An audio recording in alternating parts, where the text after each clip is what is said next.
ನಮಸ್ತೆ, ನಾನು ಡಾಕ್ಟರ್ ದೀಪಾ. ಇವತ್ತಿನ ಟಾಪಿಕ್ ಅಂದ್ರೆ ಸಿಹಿ ಕುಂಬಳಕಾಯಿ ಬೀಜದ ಬಗ್ಗೆ ಮಾತಾಡ್ತಾ ಇದ್ದೀವಿ. ಓಕೆ.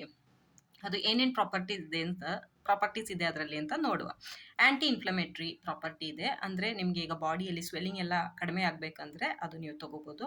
ಮತ್ತೆ ಆ, ತುಂಬಾ ಒಳ್ಳೆ ಫ್ಯಾಟ್ ಇದೆ ಅದರಲ್ಲಿ. ಹಂಗಾಗಿ ಹಾರ್ಟ್ ಹೆಲ್ತ್‌ಗೂ ತುಂಬಾ ಒಳ್ಳೇದು, ಹೃದಯಕ್ಕೂ ಒಳ್ಳೇದು.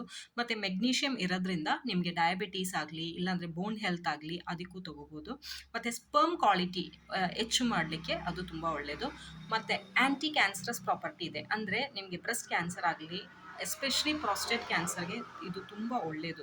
ಅದು ನಾವು ಮನೆಯಲ್ಲೆಲ್ಲ ಮುಂಚೆ ಎಲ್ಲ ಮಾಡ್ತಾ ಇದ್ವಿ. ಅಂದ್ರೆ ಅದು ಸಿಹಿ ಕುಂಬಳಕಾಯಿ ಹುಳಿಗೆಲ್ಲ ಹಾಕಿದ್ಮೇಲೆ ಇದ್ರದ್ದು ಬೀಜನ ಒಣಗಿಸಿ, ಬಿಸಿಲಲ್ಲಿ ಒಣಗಿಸಿ ಅದನ್ನ ಫ್ರೈ ಮಾಡಿ ಎಲ್ಲ ಇದು ತೆಗೆದು ತಿನ್ನೋರು ಎಲ್ಲ ಮುಂಚೆ ಮಾಡ್ತಾ ಇದ್ವಿ. ಅದೇ ಥರನೇ ಸಿಂಕು ಮತ್ತು ವಿಟಮಿನ್ ಇ ತುಂಬಾ ಇದೆ. ವೆಯ್ಟ್ ಮ್ಯಾನೇಜ್ಮೆಂಟ್ ಮಾಡೋಕ್ಕೂ ತುಂಬಾ ಒಳ್ಳೆಯದು. ಅದೇ ಥರ ನಿದ್ದೆಗೂ ಅದು ತುಂಬಾ ಒಳ್ಳೆಯದು. Thank you.